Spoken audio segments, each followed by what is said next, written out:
차량 단말기에서 시작해서 차량 단말기로 끝이 나는데, 차량 단말기는 항상 기지국하고 정보를 주고받습니다. 이때 이 데이터의 전송은 무선으로 이루어진다라고 이야기를 하고 있습니다. 해서 보면은 통신 규약에 따라 정해진 전자요금 징수 시스템의 데이터 처리 방식은 시분할 방식이다 라는 이야기를 하고 있어요. 선생님은 시분할 방식이다 라는 말을 처음 봤어요. 시분할 방식이 뭘까요? 지문에 나와 있으니까는 확인을 할 수가 있을 겁니다. 기술 지문은 결국에 이렇게 어떤 말이 나오고, 우리가 보통 전문 용어라고 하죠. 그런 말이 나오고 그걸 정의하고 어떤 식으로 어떤 단계를 거쳐서 또는 어떤 과정으로 이게 나타나는지 일어나는지 해내는지를 확인해야 됩니다.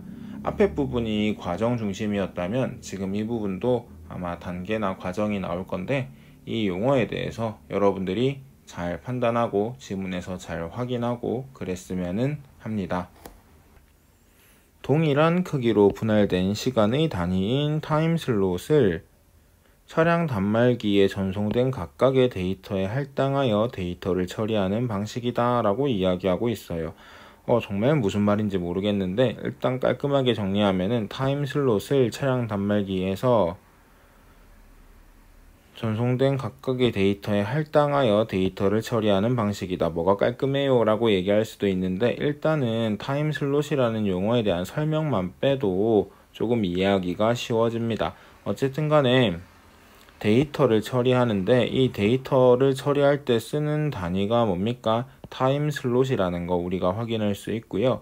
이 타임슬롯을 차량 단말기에서 전송되는 각각의 데이터에 할당한다라고 하고 있어요. 그러니까는 데이터 하나하나를 어디에 집어넣는다? 타임슬롯에 집어넣는다 라는 거 알 수 있고, 이 타임슬롯에다가 차량 단말기에서 전송된 각각의 데이터에 할당을 해서 하나의 타임슬롯은 이걸 담당해라 라고 이렇게 정해줘가지고 어떻게 한다? 데이터를 처리하는 방식이라고 합니다. 이때 타임슬롯은 동일한 크기로 분할된 시간의 단위라고 합니다. 1초면 1초, 1초, 2초, 3초 이런 식으로 이렇게 딱딱 끊는데, 어쨌든 그냥 동일한 크기로 분할된 시간의 단위 정도로 보시면 되겠고, 이 지문에서 타임슬롯이 뭔지 우리가 알아야 되는 거는 지금 지문에 나와 있는 것까지입니다. 경제 지문도 그렇고 기술 지문도 그렇고 과학 지문도 그렇고 우리가 어디까지 알아야지 문제를 풀 수 있느냐라고 물어보는데, 지문에 나와 있는 것까지만 아시면 되겠습니다. 자, 타임슬롯은 차량이 진입하지 않아도 항상 만들어지는데,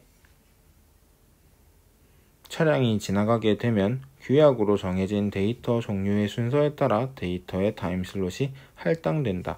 지금 할당된다라는 말이 여기에도 한 번 더 나오고 앞에도 한 번 나왔었습니다. 그러면은 지금 이 글에서는, 이 문장에서는 앞서 나왔던 문장을 조금 더 부연해서 설명하고 있다라고 볼 수 있겠고요. 규약으로 정해진 데이터의 종류의 순서에 따라서, 이거 문제에서 좀 이따가 볼 건데, 예를 들어 도로에 들어왔다 안 들어왔다, 운전자가 누구다, 이런 것들이거든요. 말 나온 김에 한번 보면은 좀 어지러운데, 데이터의 종류라고 하는 게 이런 거죠. 1-1, 1-2, 1-3, 1-4. 그러면은 이 정보 하나가 타임슬롯 하나, 이 정보 하나가 타임슬롯 하나, 이 정보 하나가 타임슬롯 하나, 이 정보 하나가 타임슬롯 하나, 이런 식으로 할당이 된다라는 겁니다. 한 번 더 얘기하면은 타임슬롯 하나에 이 정보가, 타임슬롯 하나에 이 정보가, 타임슬롯 하나에 이 정보가, 타임슬롯 하나에 이 정보가 할당이 된다는 것입니다. 그리고 차량이 진입하지 않아도 항상 만들어진다라고 하고 있습니다. 이게 계속 만들어지고 있는데, 이때 차량이 지나가면은 데이터가 전송이 되는 거예요. 그러니까 계속 뭐가 있다? 빈 방이 있다라는 겁니다. 빈 타임슬롯이 있는데 시간이 지나갈 때마다, 근데 차가 딱 들어가면은 이제 그때 그 안에다가 데이터가 들어가는 거예요. 그리고 나서 차가 또 안 지나간다? 그러면 걔는 또 빈 타임 슬롯이 계속 이어지겠죠. 차량 한 대가 지나가는 경우 데이터에 할당된 타임 슬롯들에 의해 하나의 집합체가 구성되는데 이를 프레임이라고 한다. 프레임이라고 하는 용어가 나왔는데 프레임은 뭐다? 타임 슬롯의 집합체입니다. 이때 이 타임 슬롯은 어디에서부터 어디까지이냐? 차량 한 대가 들어와서 통과하는 데까지, 차량 한 대가 지나가는 경우, 그러니까 차량이 이 게이트를 통과할 때까지, 그때의 타임 슬롯이 뭐다? 프레임이다 라는 것입니다. 해서 타임 슬롯이 데이터에 할당되는 방식과 프레임이 구성되는 방식은 C분할 방식의 종류에 따라 동기식과 비동식으로 나누어 볼 수 있다. 그럼 동기식 C분할 방식과 비동기식 C분할 방식이 있습니다. 해서 그거 두 개를 이제 살펴보고자 합니다. 동기식 C분할 방식은 통신 규약에 따라 타임 슬롯을 데이터 종류에 각각 지정해 놓는다. 일단 이 부분이 중요한데 타임 슬롯을 데이터 종류에 각각 지정해 놓는다라고 이야기하고 있습니다. 해서 여기 아까 전에 문제를 보면은 이게 지금 데이터 종류의 순서가 4개니까는 하나, 둘, 셋, 4개. 이게 이거, 이게 이거, 이게 이거, 이게 이거인 거죠. 해서 타임 슬롯 하나가 뭐 할 수 있는 거예요? TS 타임 슬롯 하나가 하나의 정보만을 확인을 하는데 이게 뭐 어떻게 되는 거예요? 순서가 바뀌지가 않는다는 것입니다. 그러면은 TS5는 뭐겠습니까? 1-1이 될 거고 1-2가 될 거고 1-3이 될 거고 1-4가 될 거라는 이야기입니다. 어떤 방법에서는 동기식에서는 해서 한 번 더 얘기하겠습니다. 1가 데이터의 종류예요. 그래서 이 순서대로 어떻게 되는 겁니까? 데이터가 할당이 계속 되는 겁니다. 똑같이. 지문에 나와 있으니까 미리 얘기할 건데 이 경우에는 이 4개가 계속 똑같이 나옵니다. 이거 4개가 하나의 프레임인데요. 이때 예를 들어서 여기에 데이터가 없고 여기에 데이터가 없어도 똑같이 타임 슬롯은 4개를 쓰게 됩니다. 데이터가 다 있으면은 이렇게 4개를 쓰는 게 문제가 없어 보이는데 데이터가 없어도 이렇게 타임 슬롯을 씁니다. 해서 요거 4개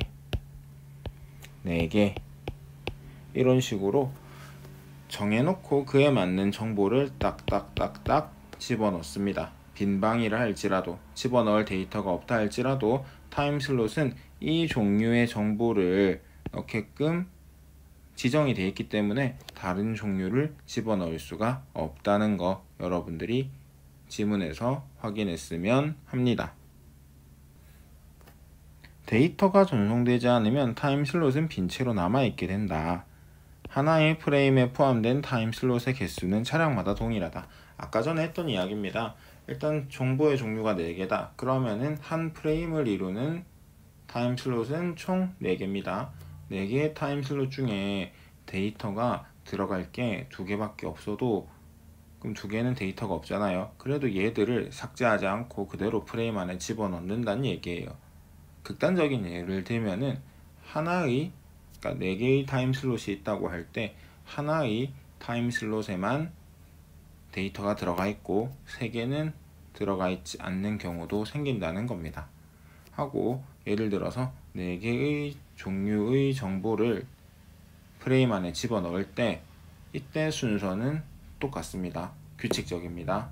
그래서 정보의 종류가 이렇게 순서가 있을 거잖아요. 할당되는 순서가 있을 건데 그 할당되는 순서가 동일하다는 것도 지문에서 여러분들이 꼭 확인했으면 좋겠습니다.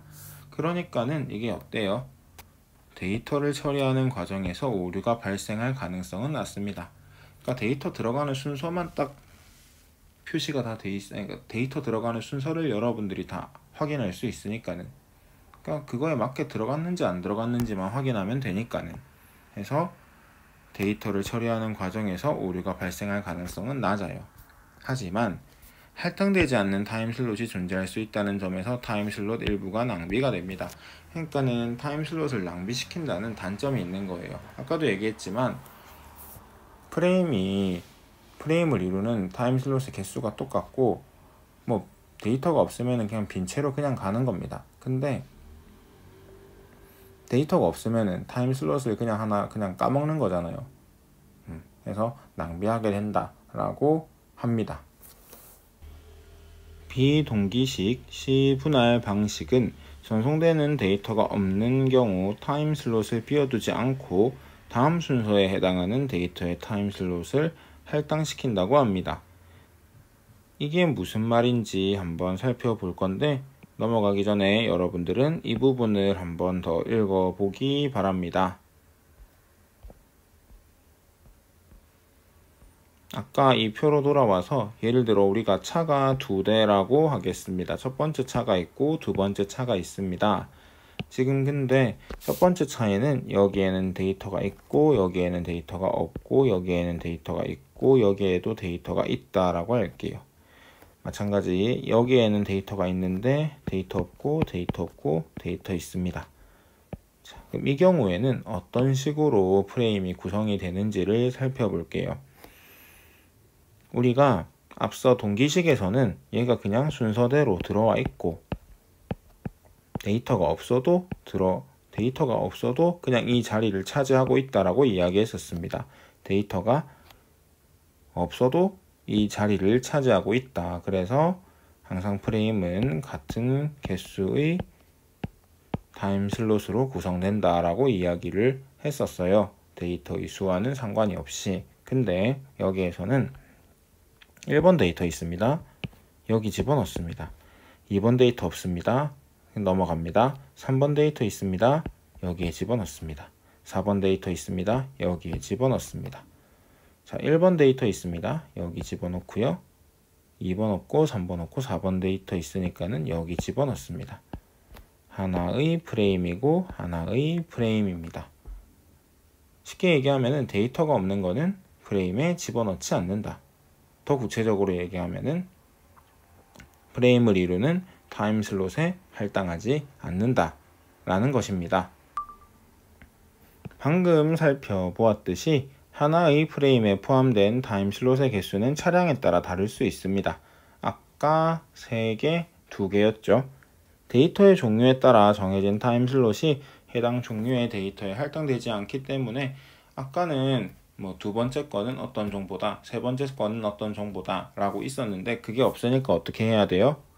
전송되는 모든 데이터마다 그 데이터의 종류를 확인할 수 있는 주소 필드를 포함시켜 프레임이 구성된다 라고 합니다.